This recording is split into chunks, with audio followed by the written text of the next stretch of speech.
faut d'abord changer ta manière de penser. Enlever, corriger la mauvaise image que tu as de toi-même. Et la plupart des gens ont une mauvaise image à cause des expériences, à cause de ce qu'on a vécu, à cause de ce qu'on a vu, à cause de ce qu'on a expérimenté, ce qu'on a dit. Mais tu as vu aujourd'hui qu'on peut toujours, à tout moment, changer de vie si on change notre manière de penser. Qu'est-ce qu'on fait? La loi de la programmation inverse, la loi de la saturation. Est-ce que je parle à quelqu'un?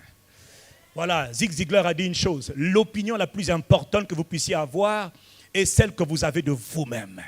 Est-ce que tu entends? L'opinion la plus importante, ce n'est pas ce que les gens disent à ton sujet. Ce n'est pas ce que les gens pensent de toi. C'est ce que toi-même tu dis et c'est ce que toi-même tu penses. C'est ce que tu dis, ce que tu penses qui est plus important. Ce que les gens disent de toi n'a pas d'intérêt. Non, non, non, non et non. Refuse de te laisser impressionner par ce que les gens ont dit de toi. D'ailleurs, en parenthèse, qu'on dise du bien ou qu'on dise du mal, ça m'est égal. Ce qui est important, c'est ce que Dieu dit à mon sujet et ce que moi-même je dis à mon sujet. Pendant 20 ans, les amis, j'ai programmé mon esprit. Je parle tout le temps et j'entends tout le temps des choses. Tout le temps en train de me programmer. Je n'écoute pas n'importe quoi, jamais. Quand j'écoute quelque chose, il faut que ce soit quelque chose qui me relève, quelque chose qui m'encourage, quelque chose qui me challenge. Oh, est-ce que je parle à quelqu'un? Est-ce que je parle à quelqu'un? Ce que tu dis de toi est plus important que ce que les autres disent de... Ce que tu penses de toi-même est plus important. Le plus grand travail, c'est donc toi-même. Le plus grand travail, c'est ce que tu vas faire sur toi. Qu'est-ce que tu dis de toi? Qu'est-ce que tu vas faire avec toi-même? Qu'est-ce que tu vas prendre comme décision? Qu'est-ce que tu vas prendre comme engagement? Il faut corriger l'image que tu as de toi. Donne-moi le slide suivant. Il faut corriger. Tout commence par les pensées. Les pensées vont t'emmener au résultat final, c'est-à-dire ta propre vie. Ta vie va compter. Alors, qu'est-ce qu'on fait? Comment corriger l'image de soi? Je termine. Comment corriger l'image de moi-même? Comment changer mes pensées? Norman Vincent Peale a dit, vous n'êtes pas ce que vous pensez être, hein?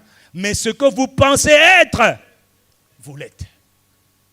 L'homme est le fruit, le produit, le résultat de ses pensées. De quelle pensée il parle? Il parle de son système de pensée.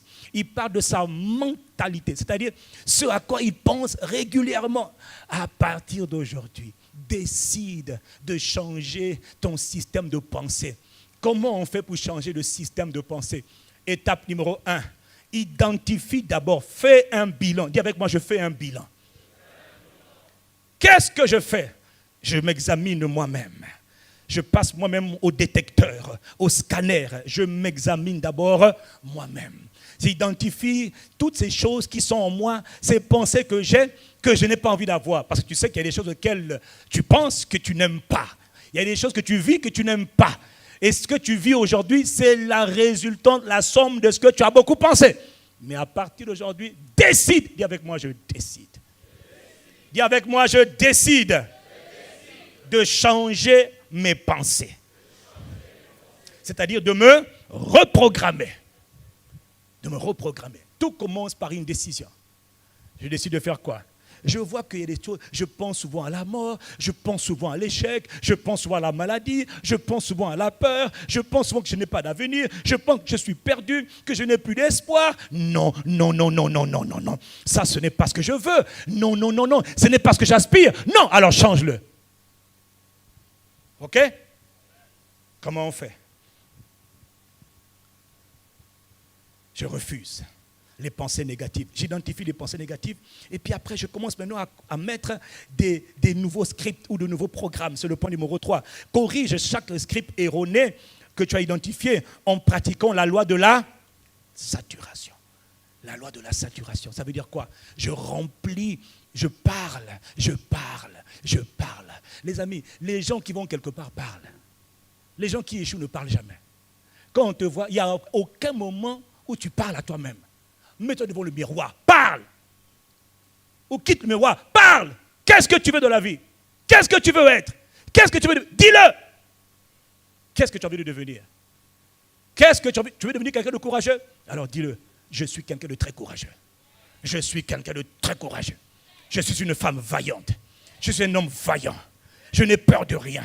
Je refuse d'avoir peur. Je rejette la peur. Dis-le. Quand tu le dis, tu es en train d'écrire les nouveaux scripts. Tu es en train d'établir de nouveaux programmes. Tu rentres de nouvelles données. La loi de la saturation. Dieu avait donné un conseil à Moïse et à Josué. Il avait dit que ce livre de la loi ne s'éloigne pas de ta bouche. Médite-le jour et nuit. Quel livre? Ce que Dieu a dit. Il dit, parle constamment ce que Dieu a dit. Parle. Si Dieu a dit, je suis la tête et non la queue. Alors dis, je suis la tête. Je suis né pour être en haut. Je ne suis pas né pour être en bas. Je refuse d'être en bas. Il faut le dire. Est-ce que je parle à quelqu'un? Si tu méprises ça, tu es en train de mépriser ton futur. Si tu prends ces choses au sérieux, tu es en train de prendre au sérieux ton futur. Et tu es en train d'établir les règles qui vont t'aider demain à escalader les murailles, les montagnes et à devenir quelqu'un dont la vie compte. Ta vie doit compter. Tu n'es pas venu là par hasard, ta vie doit compter. La loi de la saturation. C'est-à-dire, j'écris et je parle. J'écris et je parle. Ou encore, j'entends et je répète. Qui a entendu parler de prier ensemble? Il y avait des séries de cassettes qu'on avait fait à l'époque, les CD, on appelait prier ensemble. Pourquoi? C'était pour ça. C'était pour permettre aux gens d'entendre, puis de répéter ce qu'ils entendaient. Je déclare et je confesse que ma famille est bénie. Que mon foyer est béni. Que mes enfants sont bénis. Que je suis une source de bénédiction. Une source d'inspiration. Je déclare que mes enfants ne connaîtront ni la drogue, ni toutes les folies que connaissent les enfants de ce monde. Moi et ma famille, nous servirons l'Éternel. Que mes enfants sont bénis. Que ma maison, j'ai tellement dit que ma maison, mon foyer est béni, que mon mariage est béni, que mon mariage est tellement béni que je ne peux pas vous dire à quel point il est béni. Mais quand je vous parle de mon mariage béni, c'est parce que je l'ai dit depuis tellement longtemps. Je l'ai dit tellement depuis longtemps. Je suis devenu ce que j'ai dit. Je passais mon temps à dire, je suis amoureux de ma femme. Oh, je suis amoureux de ma femme. J'aime ma femme. Je hais toute femme qui n'est pas ma femme. Oh, j'aime ma femme. Je hais la femme étrangère. Je hais la femme adultère. Ça, c'est moi. Il ne faut pas faire comme moi. Enfin, s'il faut faire. Hein. Je suis devenu ça. Je suis devenu tout cela. Voilà. Tant pis pour les jaloux. Miséricorde. Libéré. Il faut parler la loi de la saturation. OK? Je dois saturer mon esprit. Il faut lire les biographies, il faut écouter les histoires, il faut lire les témoignages des gens qui sont passés par la galère et qui ont survécu à la galère. Il faut lire, il ne faut pas lire les Harlequins, les romans d'amour. Oh, Brandon a aimé Andrea a aimé Brandon, ils ont eu des enfants. Et c'est quoi ces bêtises-là? Change ta littérature. C'est quoi ces livres qui ne t'emmènent nulle part? Oh non, non, mais c'est une histoire d'amour. Et alors? Est-ce que ça change ta vie? Est-ce que quand tu as fini de lire, tu sens que tu as grandi? Tout ce qui ne te fait pas grandir te fait décroître. Fais attention à ce que tu lis. Ne lis pas n'importe quoi. Le matin, tu te réveilles et tu lis. La qualité de ta littérature que je te donne dans ta maison détermine là où tu vas. Qu'est-ce que tu lis? J'ai lu tous les livres on peut dire sur le succès, le leadership. Tous les livres. J'ai tout lu. Il n'y a pas un auteur que je ne connais pas. Sauf les nouveaux qui viennent d'arriver là, qui s'embrouillent. Non, j'ai tout lu. J'ai tout lu. Enfin, j'ai lu tout. Et j'ai laissé. Mais j'ai lu surtout les livres chrétiens. Mais qui parlaient de ces choses-là. Parce que faites attention. Aujourd'hui, au nom de la pensée positive, on pense que la pensée positive, ça suffit. Non, mon ami, il y a beaucoup de choses que tu ne maîtrises pas. Hein. La pensée positive en elle-même, c'est bien, mais ce n'est pas suffisant. Il y a des forces qui s'opposent au destin des hommes, donc tu ne connais même pas. Et en fonction des territoires sur lesquels on est fait attention, il y a des forces qui vont s'opposer à toi. Tu te dis, mais pourquoi j'ai beau essayer les techniques dont on parlait là-bas, la pensée positive, ça ne marche pas. Ça ne marche pas, mon ami, parce qu'il y a un monde qui nous entoure, qu'on appelle le monde des ténèbres, qui est réel. Et comme tu es pas là à l'église, alors l'église vient à toi ce soir. Tu vas lutter. Ah ouais. Non, fais attention. Hein. Tout n'est pas seulement dans ouais, je positive. Oui, moi aussi je positive, je connais ça. Mais je dis que fais attention parce que c'est incomplet. Et tout ce qui est incomplet peut te frustrer. Tu dis, mais j'ai tout fait, ça ne marche pas. Oui, parce qu'il y a un environnement spirituel. Je connais des gens, je connais plein de gens. Ils ont fait ça. Je suis positive. On m'a dit de me concentrer. Je fais le vide. Non, on ne fait pas le vide. Je me concentre. Je déclare. Je suis un succès. Mais ça ne marche pas. Pourquoi? Parce qu'il y a un esprit d'échec. Et lui, là, pour qu'il dégage de ta vie, ce n'est pas le positivisme. Là, on est au Congo, hein, mon ami. Nous, on a nos réalités. Hein. En Afrique, là-bas, il y a des réalités aussi. Ah oui, hein. Là, tu ne connais pas ça, toi. Il a dit, l'homme se nourrira de toutes les paroles qui sortent de la bouche de Dieu. Dieu est le créateur. Tu veux être sûr de réussir? Dis ce que Dieu a dit. Ne dis pas ce que tu veux. Tout ce que moi je dis, je le dis sur la base de ce que Dieu a dit. Et ça marche. J'ai pris le temps de comprendre tout ce que Dieu a dit, de sonder les Écritures et de dire ce que Dieu a dit. Le succès, c'est dedans. Voilà comment on réussit. Je te dis, tu veux réussir, marche avec quelqu'un qui est fort. Il n'y a pas plus fort que Dieu. Jamais. Mon ami. Les Superman, les Batman ne sont rien. Je termine. Donc voilà.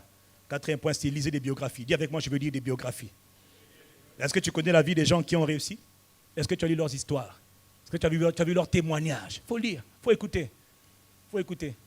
La dernière fois, j'ai écouté les témoignages de Kobe Bryant, de Michael Jordan, des stars de basket. Il faut lire. Tu vas retrouver que tous ces gens-là, beaucoup appliquent les mêmes principes. Est-ce que je parle à quelqu'un?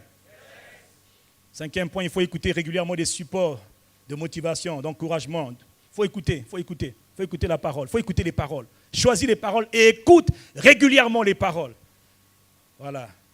Bon, écoutez, il y a beaucoup de choses à dire. Une autre chose que je voulais dire, 7e point, c'est n'oublie pas, il faut te saturer par la proclamation. Il faut être quelqu'un qui parle. Celui qui ne parle pas n'a pas d'avenir. La vie et la mort sont au pouvoir de ta langue. Il faut parler. Tu dois avoir des moments dans la semaine ou dans la journée où tu parles. C'est-à-dire que ce n'est pas forcément statique, mais tu peux être en train de marcher pour dire je suis la tête et non la queue. Je suis en haut et non en bas. Je ne suis pas né pour subir. Je suis né pour triompher. Oh, moi je suis né pour être la lumière de ce monde. Je suis né pour être le sel de la terre. Partout où je passe, ils entendront parler de moi. Partout où je passe, j'assaisonne. Prenez le sucre, mettez dans la sauce. Ça ne change pas grand-chose. Mais quand vous prenez le sel, dans quelque sauce sucrée que ce soit, quand vous mettez le sel va transformer la sauce. Il dit, je suis le sel. Partout où je passe, je dois assaisonner. Je dois impacter. Je dois changer les choses. Je dois apporter des changements positifs. Partout où je passe. Que ce soit ton partage. Que ce soit ton partage. Quel que soit ton âge. Ça commence petit. 8e point, rends service aux autres. Que ta vie soit utile. Sers. En parenthèse, rends service aux autres. Sers, fais du bien aux autres. Fais que ta vie soit utile pour d'autres personnes. Si tu es dans une association, sois utile, sers, fais du bénévolat. Qu'on sache que tu es impliqué quelque part à contribuer à quelque chose qui est plus grand que toi. Pourquoi c'est important? Quand tu le fais, ta vie, tu es en train de faire de ta vie une vie qui est utile. Est-ce que vous m'entendez? Tu fais de ta vie une vie qui contribue au bien des autres. Parce que la vie, ce n'est pas toi seulement. Ça passe par toi, mais ça fait du bien aux autres. Est-ce que j'ai parlé à quelqu'un? Voilà. Change tes fréquentations. On l'a déjà dit. Puis vole avec les aigles. Ça, on va parler après des associations. Dis-moi avec qui tu t'associes, je te dirai où tu vas. Les relations sont puissantes, mais elles peuvent te détruire comme te construire. Voilà. Changez votre vie en changeant vos pensées.